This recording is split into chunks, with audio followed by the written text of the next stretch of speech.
Well, good morning. If I haven't said Happy New Year, Happy New Year. I felt it yesterday. I don't know if you did. I had that cabin fever moment where I realized it's gray and I haven't done much and I'm out of my schedule and ugh. So pray for me. I assume some of you have those moments as well, and we will hold each other up until the sun comes back. So I don't know when that's going to be. If you're new in Ithaca, I think it comes back in like June, maybe May on a good year. Anyway, today we start a new series. This is a new year. Welcome to 26. We've got a new series, and one of the things I realized as I was preparing for this is that I'm going to read a text. My opening text, I realized, depending on what you walked into the room with, what you assume about God, what you assume about his attitude towards humans, this text may hit radically different if we're not thinking in the same direction. And so the text is from Isaiah 55, verses 8 and 9. For my thoughts are not your thoughts, neither are your ways my ways, declares the Lord. And one of the things I realized is if you walked in assuming that God spends all his free time judging your inadequacies because he has nothing better to do than to notice that you're not divine, to see your humanity, right? If you assume that God's primary work is one of judgment, this is a terrifying verse. It's like, yeah, your ways aren't my ways. They're not good enough. You're not holy enough. You're not living up to. You should step up and be like me. And it's like if you walked in with any of that, this verse is terrible for you, and I'm sorry, because that's really not how I want to read it today. I want to invite you to remember that God takes no delight in the death of the wicked, but rather that they would turn because he wants us to live. I want you to read today's text with the assumption that God's good. And if you need help walking through scriptures that reveal that, I would be thrilled to do that. And that he is for you, not against you. And so I want to approach today's text with an understanding that God, who is good, wants your blessing, wants your development, wants, like he's not saying these things to put you down. He's saying these things to invite you to believe in his majesty and his amazement and his wonder. Because our new sermon series is God of surprises. And I don't want those to be the like I don't want those surprises. I want the how did God know that? Wonder and amazement surprises where you go, God is gooder than I knew. Those are the surprises we want to press into because those are the surprises that I feel like are adequately portraying the heart of God who loves you and is for you. So I want to invite you to look at this text through that filter. And if that filter is hard for you, I would love to spend some time talking through the scriptures that reveal his goodness, that reveal his blessing, that reveal his grace and his forgiveness. Because all of that, I'm assuming as I read this text. But as I was preparing, I realized not everybody walked into the room with that. So today, in wonder and amazement of God's goodness, my thoughts are not your thoughts. Neither are your ways my ways, declares the Lord. For as the heavens are higher than the earth, so are my ways higher than your ways, and my thoughts than your thoughts. And I read that and go, oh, I'm so glad God's not limited to my skill level. I'm so glad God's not limited by my knowledge. I'm so glad God's not limited by my ability to get a thing done. Because I'm lacking sometimes. But his ways are higher. They're not lower. They're higher. They're better. They're gooder. Where's my grammar people? I got you twice today already. Love you bunches. All right. So I want to illustrate the fact that God knows stuff and he's still super creative and he's for us. So I'm going to do that by going to a time where the Israelites were afraid and they were trying to figure out what to do and they were facing an obstacle that was big. So jump back with me to 2 Samuel chapter 5. I'm going to start reading the story at verse 18. So 2 Samuel chapter 5, I'm going to start at verse 18.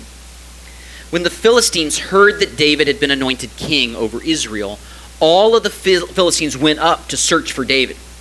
But David heard about it and went down to the stronghold. Now the Philistines had come, and they'd spread out in the valley of Rephaim. And David inquired of the Lord, "Shall I go up against the Philistines? Will you give them into my hand?" And the Lord said to David, "Go up. I will certainly give the Philistines into your hand." And David came to Baal Perazim, and David defeated them there. And he said, "The Lord has broken through my enemies before me like a breaking flood."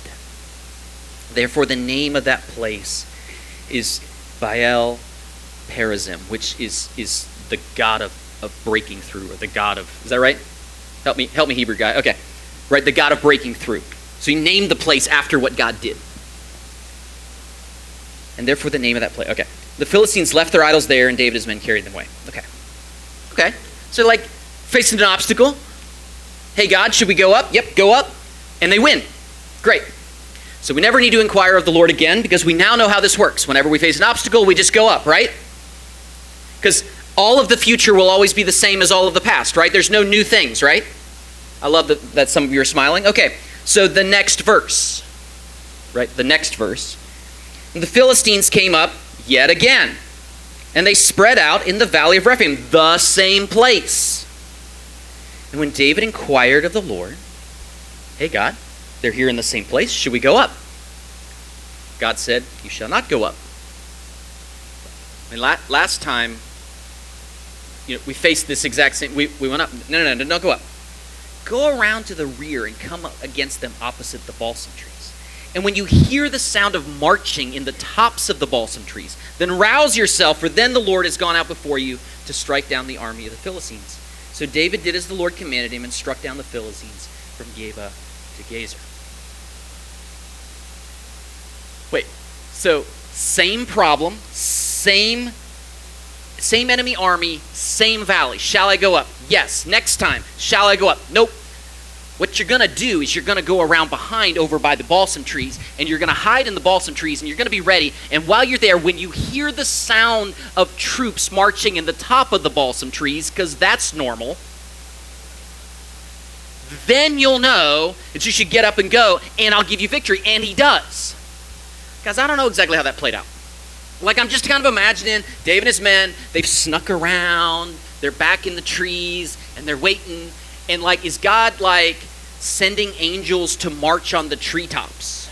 I don't know. I feel like angels could march on the treetops and make no noise if they wanted to. Really stealthy. Or does God he's got his like Gen 1 iPod, and he like cues up the track of army soldiers marching and hits play?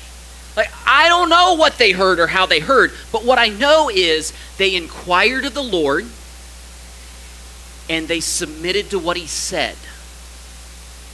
And they faced a new obstacle, and they inquired of the Lord, and they submitted to what he said, even though it was different and, frankly, weird.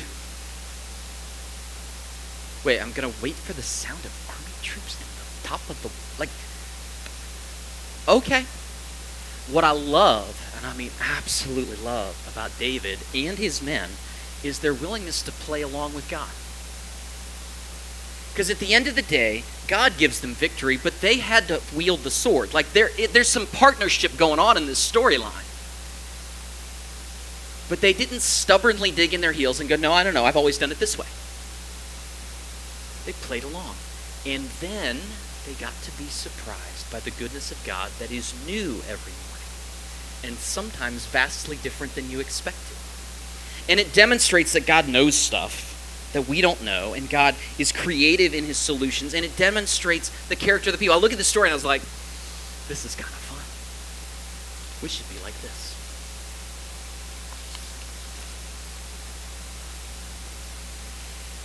David inquired of the Lord because he was facing an obstacle he didn't know how to deal with. When do you ask the Lord questions?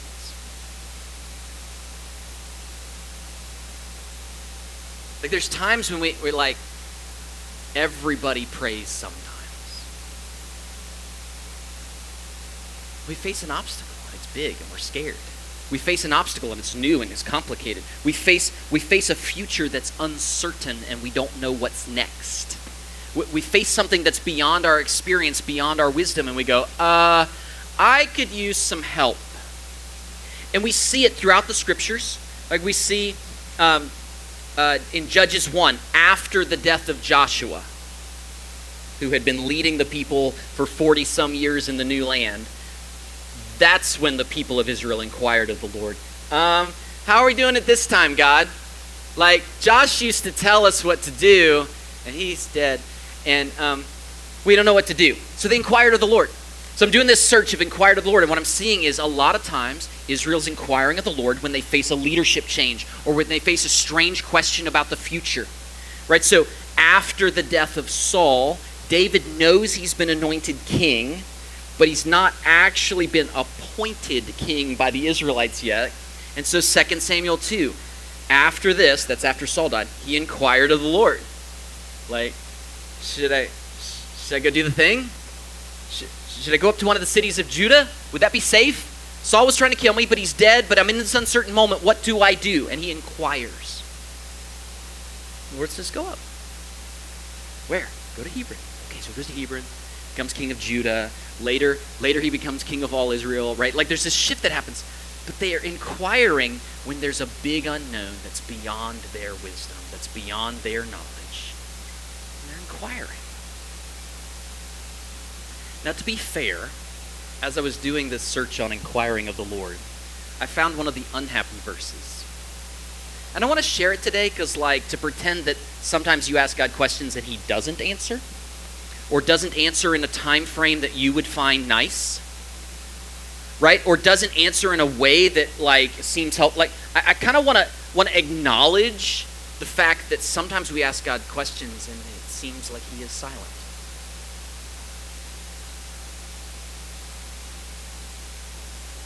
For longer than is comfortable.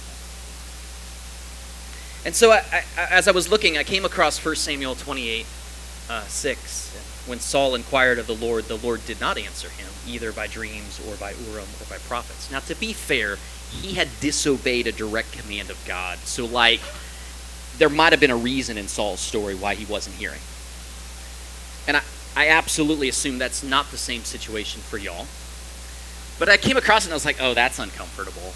Because I'd rather talk about the victories where we ask God a question and he answers and something amazing happens and we're surprised by God and good stuff happens in the kingdom. I would rather, like, that's more fun. But to be fair, sometimes you ask a question for years.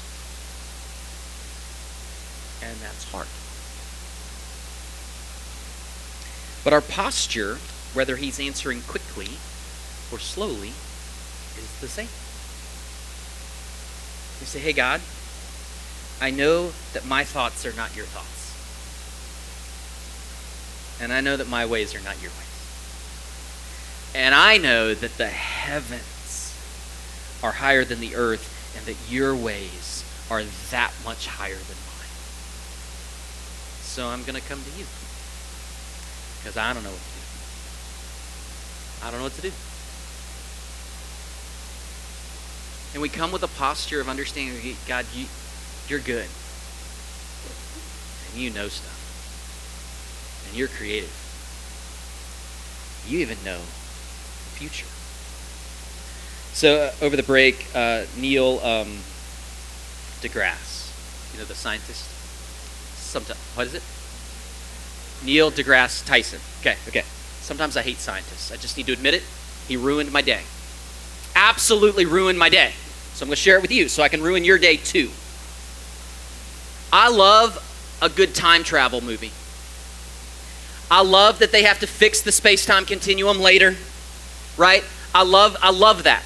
And he ruined it. He's like, you know, a time machine would actually have to also be a space-time machine, because if you go back to tomorrow, you're going to land in space because the Earth isn't there anymore. Dude. Listen, we all know that this is hypothetical time travel, and you're trying to apply logic. Like, you're killing me, buddy. Like, because, you know, the Earth moves. And I said, and then I thought about it, and I thought, Doesn't bother God at all. Because he lives outside of both time and space. He's not a mere mortal that he's made of matter. He sees yesterday, today, and tomorrow easily at all times, in all spaces, and he isn't struggling with the space-time continuum. Which is part of why we go to him. Because you don't know what's next in your life. You might want to. There's some times when you would absolutely like to know, should I make this decision or this decision? Like, how will my life turn out? And you don't know. God, I don't know what the future holds. But I stubbornly remind myself that I know who holds the future. I don't know what the future holds. But I stubbornly remind myself who holds the future. One of my, I don't know if you've read some biographies of some great Christians of old, but I love a Welshman named Rhys Howells. Really understands intercession. And I was reading his biography, and I saw this interesting story that played out. He lived in this village, and he was doing some ministry in this village, and as he and the people working together for the kingdom were walking to a scheduled appointment at a man's house. They were going to go share the gospel with somebody they knew didn't know Jesus, and they had an appointment. So they're walking to the appointment, and as they're walking, the Holy Spirit says, go knock at that door. Like, but Lord, we're going over here to this side of town, and we don't even know anybody in this area. And he's like, knock on that door. Like, well, Lord, that's kind of awkward, going up to a stranger. Do we have an appointment? And they're kind of doing that dance that we do when we try to decide, did I really hear from God? Do I really want to obey? Would I rather do my own will? They're doing the dance. And the Lord makes it very clear that if you want any success in your appointment, you will go via that house. It's up to you.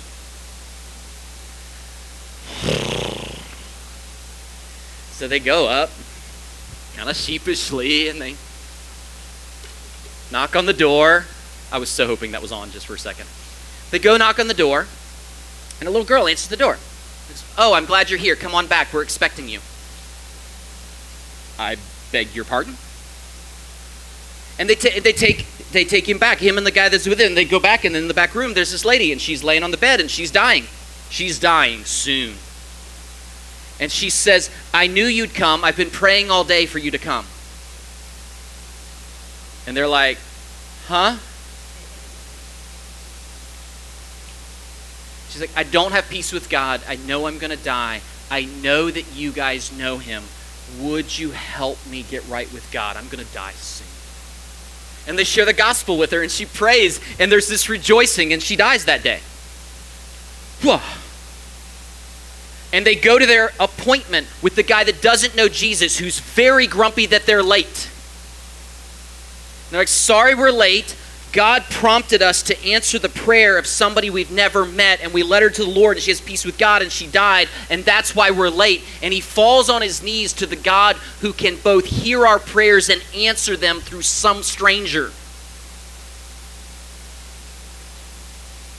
And so she meets the Lord and then dies and goes to glory quickly. And then this guy meets the Lord and starts opening up space in his factories to say, hey, come preach the gospel to my workers. And it opens up this whole new opportunity of ministry.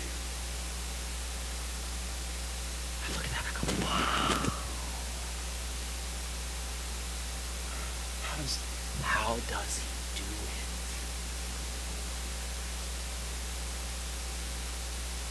it? I don't know. But he knows stuff. He's really creative. And he's actively at work to build his kingdom.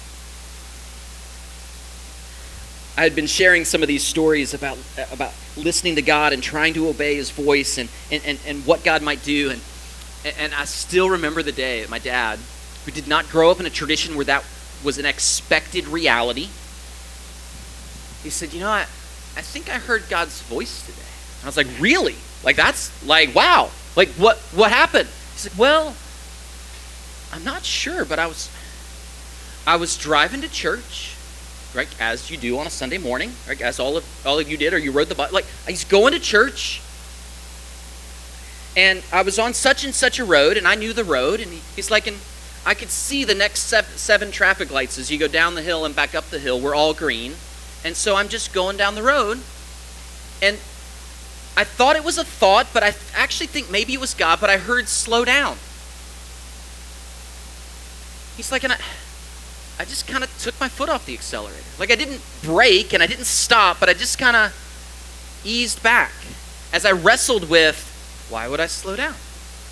Like, I have all these green lights, there's like not much traffic, it's a Sunday morning, like, as he's wrestling with, why did I have this thought, slow down, he is in fact slowing down because he's taken his foot off the accelerator.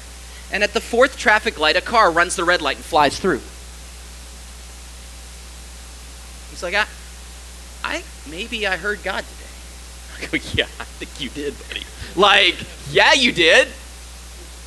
And he was surprised by it because it was not part of the tradition he had grown up in to expect God to speak. And he did struggle in the moment of like, was that my thought or was that something else? And like, where did that come from?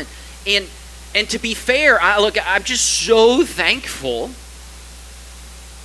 that while he wrestled, he took his foot off the accelerator. Because I think about how stubborn I am, and I'm pretty sure I know where I got it. And he could have just stubbornly pushed through that voice. And I don't know how bad that timing would have been. I think God just saved my dad's life. What a fun surprise. That God who sees and knows would speak. And if we play along, maybe the future unfolds differently.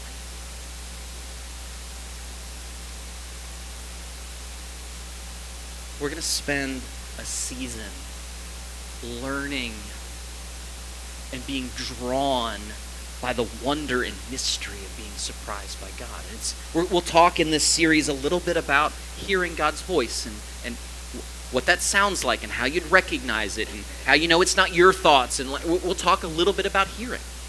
We'll talk a little bit about the posture of, God, I tremble at your word, and if you'll speak, I'll do it.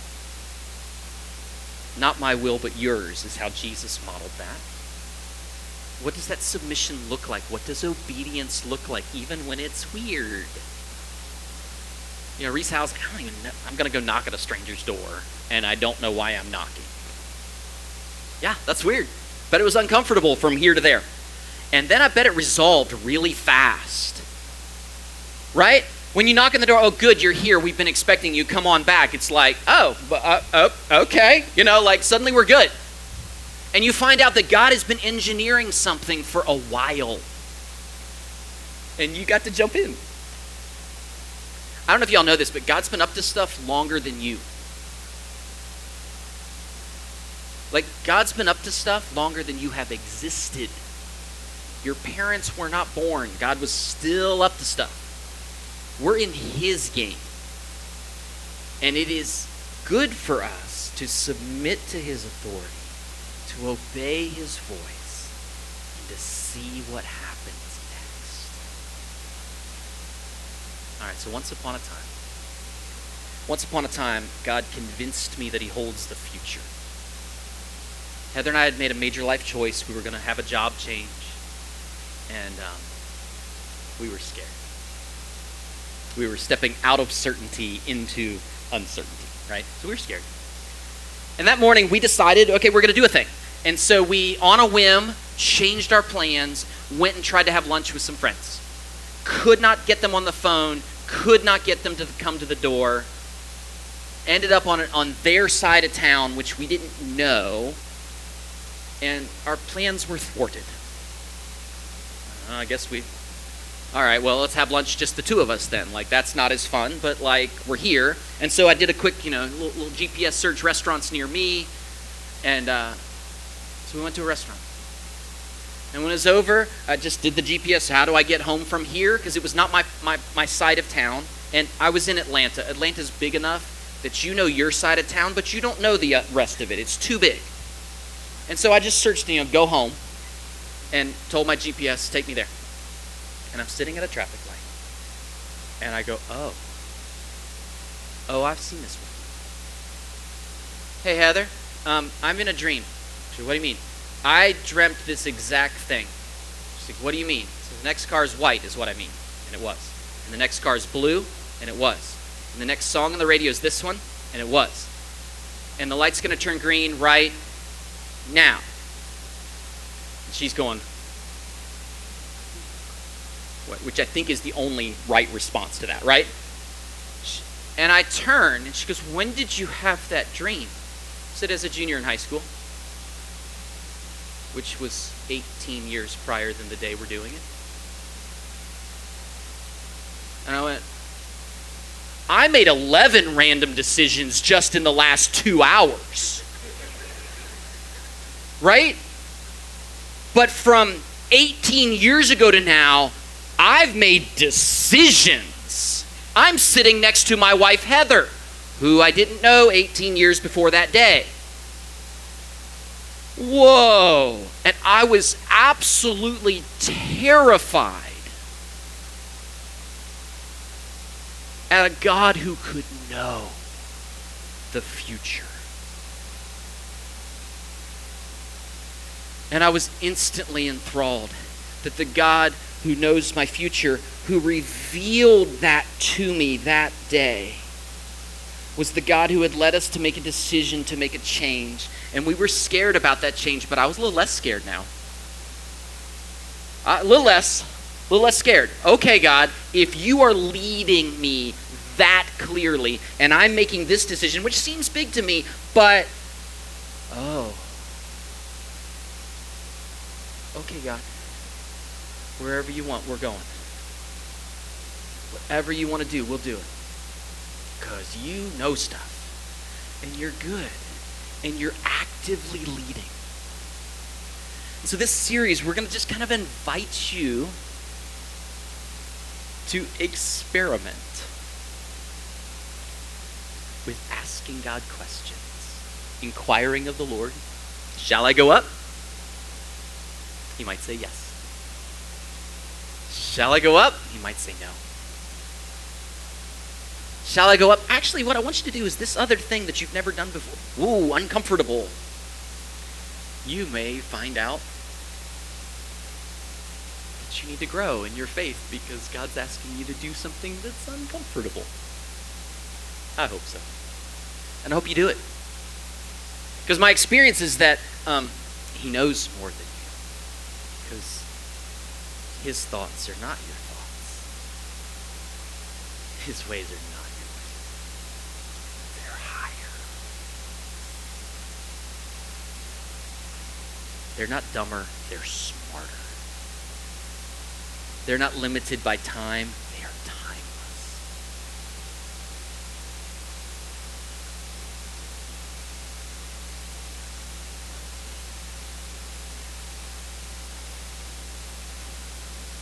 Here in a couple weeks, we're going to invite everybody as a church to spend some time in prayer and fasting. And I'm pretty excited about that.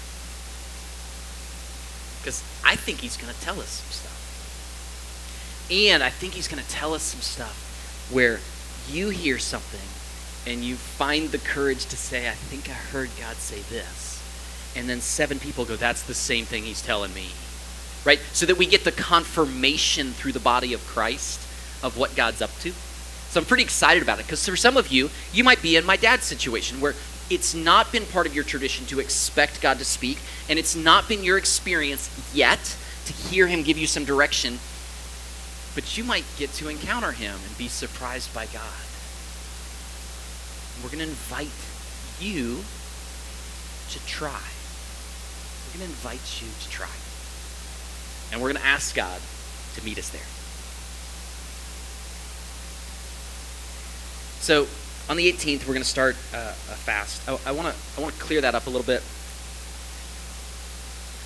We are not fasting to address the obesity in America. Okay?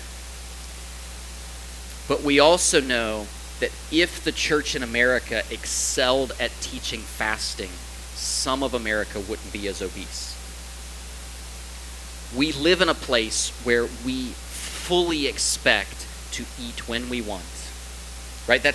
We've been saying yes to our desires as a country for a long time.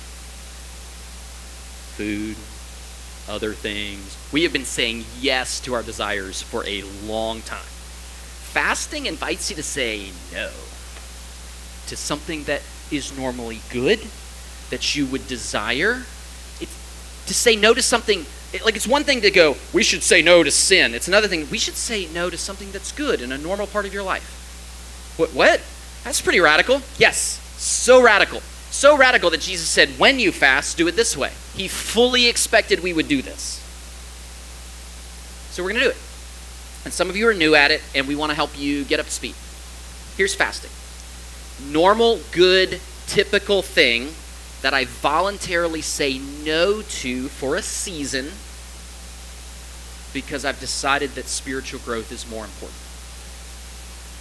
So I'm going to choose spiritual growth over natural normal.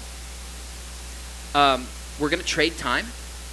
If you go to lunch and you've decided that's part of your fast is going to be that lunch. If you normally go to lunch and you spend 30 minutes at lunch, would you instead go to prayer and spend 30 minutes in prayer? Like, would you do the trade? I'm not going to do the natural thing. I'm going to do the spiritual thing, and I'm going to trade time for time. As you're deciding what it is, for some of you it's going to be food. That is one of the most mentioned fasts in the scriptures, that you would put aside food for a time.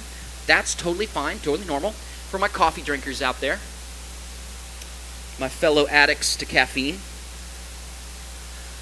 if you've not fasted much and you decide to fast stone cold, I'm giving up all caffeine products, you will have a hard time praying. Because you will have a splitting headache for however long it takes your body to detox from your caffeine habit. So you might want to actually start weaning yourself off of coffee now and work your way to a clean self by the 18th. Hear me out. I can speak with great authority on this. If you just go, I'm fasting today, and you cut it out, you will not pray well.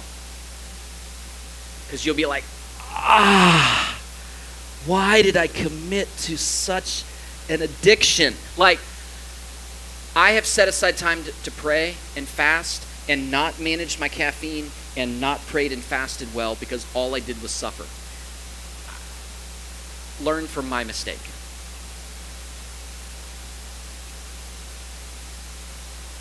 Fasting is where you choose something you would normally do, something you normally like, something that you enjoy, and you give it up. Totally voluntary. I will not check your homework. I will not know if you fasted or not. I will not ask you to tell me. You get to do it voluntarily. Pick something that hurts.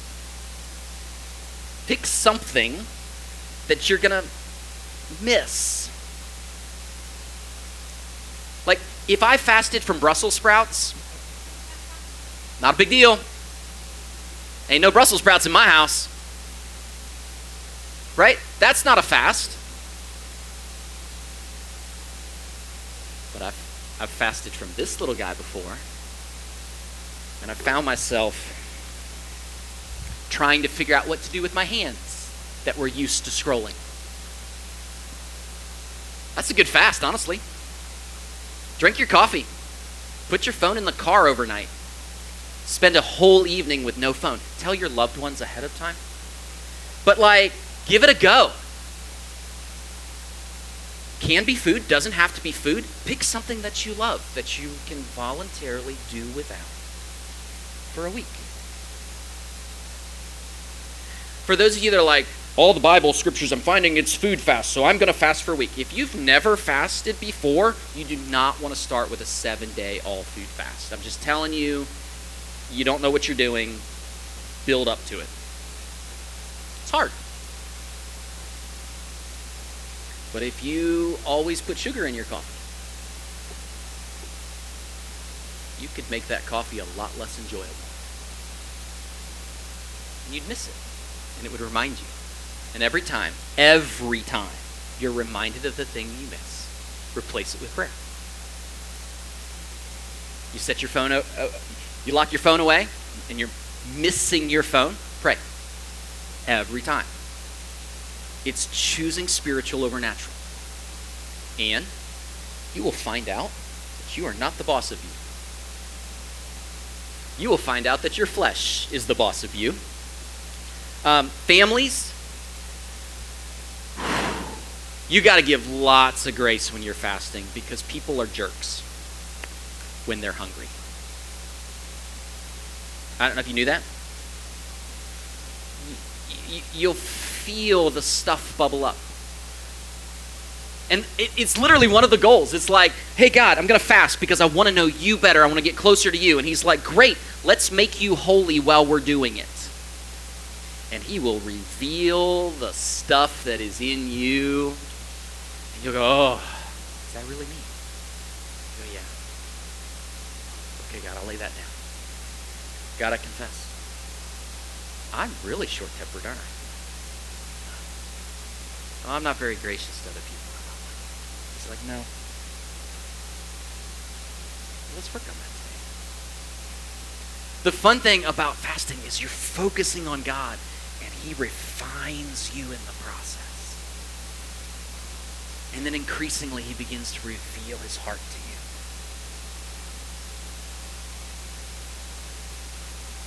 I'm really hopeful that this fast is going to be so good for our church.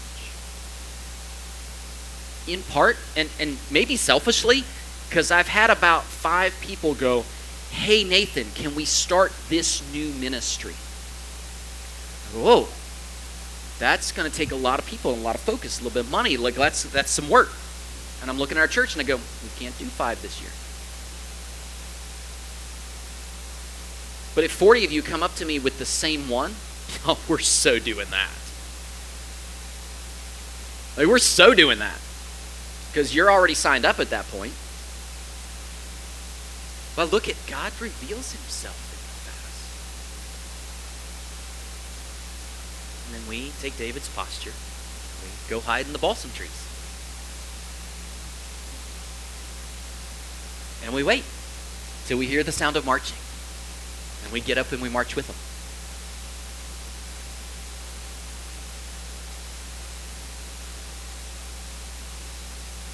Shall we go up? We're going to practice. I don't know how many of you have ever heard God speak into your world before or not, but we're going to practice. We're going to try it right now. Okay? Here's what we're going to ask. Hey, God, what sort of fast should I do starting the 18th? Okay? That's everybody's opening question. You will have follow-up questions. You are welcome to pray as long as needed. But here's what we're going to do. I'm going to lead us in a time of inquiring of the Lord. Shall we go up? How shall we go up? Should we go straight up? Should we go over the balsam tree? Like, what are we doing? Like, what's the plan here, God? So we're going to inquire. Now, here's how I'm going to do it. I want everybody to be able to play along. We're going to start with surrender. Hey, God, your ways are not my ways, so I'm going to surrender my ways, and I'm going to listen to your ways. We start with surrender because actually hearing God give you direction and then not doing it is not a healthy choice, right? So we surrender first so that then when we hear, we're ready to obey. We're ready to walk with him. Hey, God, I'm going to do it your way. So we'll start with surrender. I'm going to lead us in a prayer of surrender, and then we're going to inquire of the Lord. Lord, how would you like me to participate in this? Now, if you've never heard God before, hear me out. Sometimes his ways are not your ways. And he may suggest something that you don't like. It's actually a really good sign that it wasn't your thought. And if you're immediately arguing with him, you're my people. Because I've done that so many times. Where I'm like, hey, God, what about this? And he's like that. And I was like, well, I don't like that one. And I have to circle back through surrender a couple times. It's freedom. He may suggest something that scares you. Okay, are you scared because that's weird to you? Are you willing to trust the goodness of God? Are you willing to give it a chance? Right, so you'll have to deal with you while you try to listen to him. Whatever you hear, I would recommend you write it down. If you're not certain it was him or you're not certain what to do, this is a great time to pray during the next week. This is a time to invite the body of Christ in and go, hey, I heard this thing, but it's weird to me. Can you pray with me? And where 2 or 3 are gathered, he's there in our midst. So like sometimes there's times for that. But we're going to try. Some of you are going to hear things. And you're going to find the courage to do it. And we might have testimonies galore by the end of this month. I'm really hopeful for that. So would you play along with me? Would you pray? God, we thank you that your ways are higher than ours. We thank you that you're good. We thank you that we can trust you. We thank you that you hold the future and our hearts and you lead us. So God, we choose right now to surrender our will to yours. Say, God, would you direct us so that we may walk in your ways? In that posture of surrender, Lord, not our will but yours. How would you like us to participate in the upcoming church-wide fast?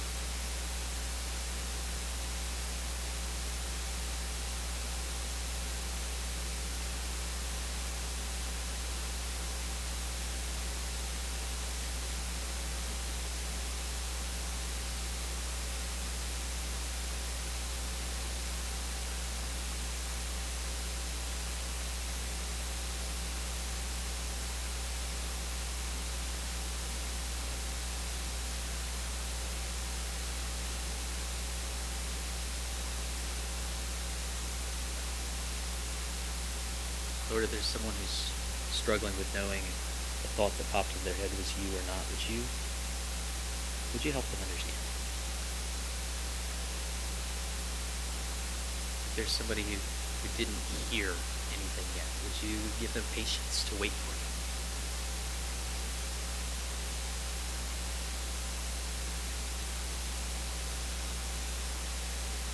Lord, would you allow us as a people to get ready to inquire of you regularly? Would you give us the courage to say yes to your voice?